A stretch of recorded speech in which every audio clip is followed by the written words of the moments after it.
Hello students, I hope आप सभी बढ़िया होंगे। JEE cup 2023 cut Uttar Pradesh polytechnic प्रवेश परीक्षा आप दे चुके हैं। आंसर की आपकी आ गई है, रिजल्ट भी अब आपको मिल जाएगा और जो आपका रॉ स्कोर है, जो आपने आंसर की से मैच कराया है, वही कहीं ना कहीं अब आपका फाइनल स्कोर होने वाला है। 10 से 15 नंबर का फर्क हो सकता है और एज इट इज भी आपका रिजल्ट आ सकता है। मैं यहाँ पर डिस्कस करने वाला हूँ कि किस ग्रुप के लिए क्या आपकी कट ऑफ जाएगी। डिप्लोमा इन फार्मेसी के जो कैंडिडेट हैं यानी कि डी फार्मा के, उनके बहुत ही ज्यादा सवाल आ रहे हैं कि मेरी कट ऑफ क्या जाएगी। कैंडिडेट मैं सब कुछ आपके साथ डिस्कस करूंगा। ग्रुप ए के लिए भी मैं आपको बताऊंगा, साथ में डी फार्मा के जो कैंडिडेट हैं उनकी भी मैं आपको कट ऑफ बताऊंगा, क्या स्थिति है उनकी, कितने नंबर पर सिलेक्शन होगा। डी फार्मा के जो है कैंडिडेट, उनके ज्यादा सवाल आ रहे हैं। वीडियो को आप एंड तक देखिएगा, चैनल को आप अभी सब्सक्राइब करके जुड़िए, क्योंकि यहां पर आपको जेई कप से रिलेटेड सारी अपडेट मिलेगी। वो काउंसलिंग करवाना हुआ, काउंसलिंग के डॉक्यूमेंट हुई, कॉलेज लिस्ट देना हुआ, सब कुछ आने वाली वीडियो में हर ग्रुप के लिए डिस्कस किया जाएगा। अभी आप सब्सक्राइब करके जुड़ो, साथ में डिस्क्रिप्शन में दिए गए टेलीग्राम ग्रुप को आप ज्वाइन करना ना भूलो, क्योंकि सबसे जेन्युइन इंफॉर्मेशन आपको यहीं से मिलेगी। कैंडिडेट मैं आपको सभी ग्रुप्स की कट ऑफ बताऊं, वो ग्रुप ए हुआ या फिर आपका ग्रुप ई, जो कि इंपॉर्टेंट ग्रुप है। आने वाले टाइम में हम हर ग्रुप की बात करेंगे, इसमें मैं मोटा मोटी सभी ग्रुप की आपके साथ बात कर दूंगा। तो आपको क्या करना है, चैनल को आपको उससे पहले, मैं डिस्कस करने से पहले यही अपील करूंगा आपसे कि आप लोग चैनल को सब्सक्राइब करके जुड़े, क्योंकि यहां पर आपको कॉलेज पहुंचाने तक, कॉलेज के बाद भी जब तक आपका प्लेसमेंट नहीं हो जाता है, जब तक आप लोग यूपी पॉलिटेक्निक कॉलेज से इंजीनियरिंग कोर्स या फिर किसी भी कोर्स को अपने कंप्लीट करके डिप्लोमा कोर्स को नहीं निकलते हैं, तब तक ये चैनल आपके साथ बना रहेगा। तो चलिए मैं आपके साथ डिस्कस करता हूं एक एक करके सारे पॉइंट। कैंडिडेट हम बात करते हैं, सबसे पहले तो ये है कि नेगेटिव मार्किंग नहीं थी। कट ऑफ पे सबसे बड़ा जो आपकी बार इफेक्ट पड़ रहा है वो है आपका क्या है कि नेगेटिव मार्किंग नहीं थी, इसीलिए क्या होगी, आपकी कट ऑफ इफेक्टेड होगी। अब यहां पर समझने वाली बात है कि नेगेटिव मार्किंग नहीं थी तब आपकी कट ऑफ कितनी जाती थी, अब की बार कितनी जाएगी, पेपर का लेवल इस बार क्या था। ये कई चीजें होती हैं जो कि आपके कट ऑफ को इफेक्ट करती हैं। साथ में नंबर ऑफ कैंडिडेट कितने थे जिन्होंने एग्जाम छोड़ा, ये चीज भी डिपेंड करती है कैंडिडेट। तो मैं यहां पर एक एक करके सारे पॉइंट आपके साथ डिस्कस करता हूं, आप खुद समझ जाएंगे कि कट ऑफ कितनी जा सकती है। जैसा कि मैं सबसे पहले बात करूंगा ग्रुप ई के लिए, जो भी कैंडिडेट डी फार्मा करना चाहते हैं, उत्तर प्रदेश पॉलिटेक्निक प्रवेश परीक्षा के थ्रू एडमिशन लेना चाहते हैं और उनको गवर्नमेंट कॉलेज चाहिए। देखिए प्राइवेट के लिए तो 10 नंबर है आपका, तब भी आपका डी फार्मा कॉलेज में कहीं ना कहीं एडमिशन हो जाएगा। बहुत कॉलेज हैं, 400 कॉलेज, 500 कॉलेज आपके पास ऑप्शन है। लगभग हर जिले में डी फार्मा का 20 से 30 कॉलेज तो होगा ही, मिनिमम इतना तो होगा हर जिले में, यूपी का कोई भी जिला हो। लेकिन कैंडिडेट यदि हम बात करें डी फार्मा के गवर्नमेंट कॉलेज की, तो आपको जानकर आश्चर्य होगा कि बॉयज के लिए सिर्फ और सिर्फ 4 कॉलेज हैं, गर्ल्स के लिए टोटल 6 कॉलेज हैं। यानी कि गर्ल्स को 2 कॉलेज एक्स्ट्रा मिल जाते हैं और बॉयज के लिए सिर्फ और सिर्फ 4 कॉलेज, जिनमें से 3 आपके गवर्नमेंट कॉलेज हैं, जिसमें पहला आपका है कौन सा, जौनपुर पॉलिटेक्निक, दूसरा है एक्सीलेंस फार्मेसी लखनऊ, तीसरा है पॉलिटेक्निक आपका लखीमपुर खीरी। मैं आपको बता दूंगा चॉइस फिलिंग टाइम पे, उसका कोड वगैरह सब बता दूंगा, अभी आप जानते रहो। लखीमपुर खीरी वाला है और उसके साथ ही जो आपका चौथा कॉलेज है, जो कि आपका एडेड कॉलेज में आता है, वो है आपका पड़ता है बुलंदशहर में। इसको आप ध्यान रखेंगे, मैं आपको वो चीजें दिखा दूंगा, बता दूंगा। आपका नोएडा के पास में वो कॉलेज पड़ता है, नोएडा से करीब 20 से 25 किलोमीटर के आसपास शायद होगा वो कॉलेज आपका। तो ये है कि आपका जनता पॉलिटेक्निक उसका नाम है, ठीक है, एडेड वाले का। तो ये आपके पास 4 कॉलेज हैं बॉयज के लिए, 2 कॉलेज गर्ल्स के लिए पड़ जाते हैं, एक आपका इलाहाबाद वाला पड़ जाता है और एक शायद लखनऊ में ही है आपका। तो मैं आपको ये सारी चीजें बता दूंगा, लेकिन जो टोटल है मैंने आपको बता दिया कि 4 ही हैं गवर्नमेंट आपके बॉयज के लिए। बाकी लिस्ट दे दूंगा, कॉलेज कोड दे दूंगा, सब कुछ दे दूंगा। अब बात आती है कि कट ऑफ जाएगी कितनी डी फार्मा के कैंडिडेट की। सबसे ज्यादा उम्मीद होती है डी फार्मा कैंडिडेट की कि मुझे कम से कम पैसे में अपना डी फार्मा कोर्स कंप्लीट करने का मौका मिल जाए। कैंडिडेट निगेटिव मार्किंग नहीं थी। पिछले वर्ष जो कट ऑफ गई, जो लास्ट कैंडिडेट जो कि मेरे संपर्क में था और स्पेशल राउंड में उसे जाके सीट मिली, वो था कैंडिडेट आपका 188 नंबर के आसपास।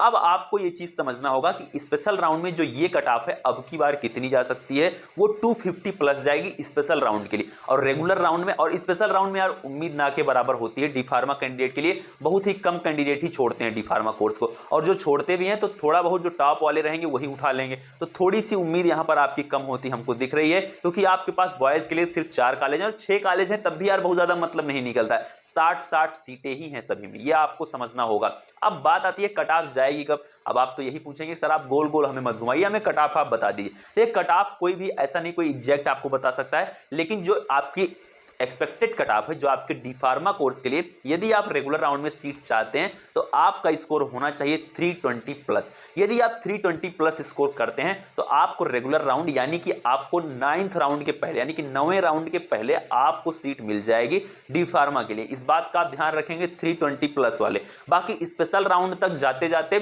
जो भी कैंडिडेट 250 प्लस रहेंगे उन्हीं को सीट मिल पाएगी डी फार्मा के लिए। ये चीज मैं आपको क्लियर करना चाहता हूं, ये आपको समझना होगा। बहुत ईमानदारी की कट ऑफ मैं आपको बता रहा हूं। यदि इतनी नहीं है तो आप उसके लिए ऑप्शन अपना सोचिए, आप प्राइवेट कॉलेज की तरफ रुख करिए। इतना नंबर यदि आपका नहीं है कैंडिडेट, अब आप मुझसे यही पूछेंगे कि इतनी हाई कट ऑफ जाएगी तो गवर्नमेंट कॉलेज लेने का क्या मतलब है, एंट्रेंस एग्जाम देने का क्या मतलब है। बहुत ज्यादा मतलब है कैंडिडेट। पहली चीज तो जो काउंसलिंग से होगा उसकी स्कॉलरशिप आएगी, फर्स्ट आपकी प्रायोरिटी होती है। वो आप प्राइवेट में लेते हैं तभी भी आपका जब तक काउंसलिंग नहीं होगा तब तक आपकी स्कॉलरशिप नहीं आएगी। दूसरा पॉइंट ये हो जाता है कि गवर्नमेंट कॉलेज की उम्मीद आपको लास्ट तक नहीं छोड़ना है। आपको मैं 2021 का डाटा देता हूं, लगभग 140 नंबर एक कैंडिडेट का था, मुझे थोड़ा सा कम याद है लेकिन 140 के आसपास था, 142 था, 143 ऐसा कुछ था। उस कैंडिडेट को गवर्नमेंट सीट मिल गई थी। कहां की मिली थी? जनता पॉलिटेक्निक बुलंदशहर का आपका जो कॉलेज है वो उसको मिल गया था। तो इस चीज को आपको ध्यान रखना है कि यदि उस कैंडिडेट को मिल गया था तो मुझे भी मिल सकता है। स्पेशल राउंड में यदि आप फी नहीं अफोर्ड कर सकते हैं, आप लास्ट तक काउंसलिंग करना चाहते हैं तो आप लास्ट तक बने रहिएगा, निश्चित तौर पर आपको सीट मिलेगी। लेकिन मैं आपको स्टार्टिंग में इसलिए डाटा ये दे रहा हूं कि आप घबराएं नहीं। आपका यदि सिलेक्शन नहीं होता है, यदि आप 300 प्लस नहीं स्कोर करके आए हैं, रेगुलर राउंड में आपका नहीं होता है सिलेक्शन, तो आप ऐसा ना हो कि डिमोटिवेट हो जाए बहुत ज्यादा, आपको ऐसा लगे कि अब मेरे पास तो रास्ता ही नहीं बचता है, किसी चैनल ने आपको मिसगाइड कर दिया कि आपका तो 200 नंबर पे मिल जाएगा रेगुलर राउंड में, तो आप वहां पे घबरा जाएंगे और आपके पास कोई भी ऑप्शन नहीं रह जाएगा। तो आप पहले से अपने ऑप्शन बना के रखें। यदि आप अफोर्ड कर सकते हैं, फी आप दे सकते हैं, तो प्राइवेट कॉलेज से यदि आप करना चाहते हैं तो आप अपना ऑप्शन बना के रखिए। ये चीज आप समझिए हमेशा। बाकी गवर्नमेंट कॉलेज के लिए आपको लास्ट तक लड़ना है। फिर हम बात करते हैं अब ग्रुप ए के लिए। कैंडिडेट जो ग्रुप ए के कैंडिडेट हैं, देखिए इनकी कट ऑफ जो है वो ब्रांच वाइज डिपेंड करती है। आपकी जो कट ऑफ डिपेंड करेगी वो ब्रांच वाइज, किस ब्रांच की कितनी डिमांड होती है, कौन से कैंडिडेट कितना ज्यादा किस ब्रांच में इंटरेस्टेड हैं। अब आप मुझसे बहुत सारे ऐसे कैंडिडेट हैं आप में से जो मुझसे सजेशन लेते हैं कि कौन सी ब्रांच बेस्ट है। कैंडिडेट सभी ब्रांच बेस्ट हैं, कोई भी ब्रांच खराब नहीं है। वो कंप्यूटर साइंस हो, वो आपकी सिविल इंजीनियरिंग से हो, आप केमिकल से करना चाहते हो, आप इलेक्ट्रिक से करना चाहते हैं, किसी से भी करना चाहते हैं, आपकी सभी ब्रांचेज बेस्ट हैं। ये चीज आपको समझना होगा। अगर हम बात करें कट ऑफ की कैंडिडेट, तो जो यहां पर अनरिजर्व कैटेगरी के लिए है, जनरल कैटेगरी के लिए है, वो आपकी जो कट ऑफ जाएगी अब की बार मैं आपको बताना चाहता हूं। यदि आप फर्स्ट राउंड की मुझसे पूछते हैं, यदि आप रेगुलर राउंड की चलिए मुझसे पूछते हैं, तो रेगुलर राउंड की जो आपकी कट ऑफ रहेगी वो 150 प्लस जो भी कैंडिडेट है उनको रेगुलर राउंड में सीट मिल जाएगी। ये चीज आपको समझना होगा। और साथ में जैसे ही आपका स्पेशल राउंड बचता है तो ग्रुप ए के लिए बहुत ही ज्यादा सीटें हैं। आपका 10 नंबर होगा तब भी गवर्नमेंट मिलेगा। यूपी पॉलिटेक्निक का एंट्रेंस एग्जाम आपने नहीं दिया है तब भी गवर्नमेंट कॉलेज मिलेगा। समझिएगा मेरी बात को, बड़ी गहरी बात मैं आपसे करना चाहता हूं। यदि आपको सिर्फ गवर्नमेंट की चाह है तो आपको ग्रुप ए के लिए बहुत कॉलेज हैं, अथाह सीटें हैं, अथाह कॉलेज है। मैं आपको नेक्स्ट वीडियो में कैलकुलेट करके सब कुछ बता दूंगा। ग्रुप ए का सारा डाटा मैं आपको दे दूंगा कि कितनी सीटें हैं, कितना क्या मामला है। तो आपका यदि कितना भी नंबर कम होता है तो आपको ग्रुप ए वालों को तो बिल्कुल चिंता करने की आवश्यकता नहीं है, गवर्नमेंट कॉलेज मिल जाएगा। लेकिन यदि आपको बेस्ट चाहिए, गाजियाबाद, गोरखपुर, लखनऊ, कानपुर या जो भी आपके बेस्ट कॉलेज हैं, वो आपका मथुरा का होगा, मैं आपको दे दूंगा। लिस्ट में तो आपको दूंगा ही, ये तो आप समझ जाइए कि लिस्ट में जल्द ही आपको देने वाला हूं आपकी काउंसलिंग के पहले। तो उसके लिए क्या है कि उसके लिए आपको अच्छा स्कोर करना होगा। अच्छा स्कोर का मतलब क्या है कि 300 प्लस यदि आप हैं तो उनके लिए आप उम्मीद रखें रेगुलर राउंड में। इस चीज को आप ध्यान दें। अब यहां पर बात आती है इसके बाद, ये हो गई ग्रुप ए के कैंडिडेट की, ग्रुप ई की कैंडिडेट की। और अब बात आती है कि रिजल्ट मेरा कब आएगा। रिजल्ट कैंडिडेट आपको जो आपका रिजल्ट है वो आपको मिल सकता है 17 तारीख को। इसको आप ध्यान रखेंगे, 17 तारीख आप डेट याद रखिएगा। आपको आपका रिजल्ट मिल सकता है जेईई कप का। विस्तृत चर्चा करेंगे हम इस पर, आपको बताएंगे। कोई भी लेटेस्ट अपडेट होती है तो आप इस चैनल से अभी सब्सक्राइब करके जुड़े रहें, जिससे कोई भी चेंज होता है तो मैं आपको बता दूं। कोई भी लेटेस्ट अपडेट होती है, अभी शाम तक आपके पास कुछ लेटेस्ट अपडेट आ सकती है, रिजल्ट को लेकर कुछ अपडेट आ सकती हैं। तो ये डेट अभी आप याद रखो, बाकी अभी थोड़ी देर में यदि चीजें क्लियर होती हैं शाम तक तो मैं आपको जरूर बताऊंगा। जुड़िए आप सब्सक्राइब करके, साथ में डिस्क्रिप्शन में दिए गए इंस्टाग्राम अकाउंट पर आप लोग मुझे फॉलो करिए और साथ में कमेंट करिए। कोई भी आपका सवाल है, आप वीडियो किस टॉपिक पर चाहते हैं हमें आप जरूर बताएं। मिलते हैं नेक्स्ट वीडियो में। Thank you, love you all, नमस्कार।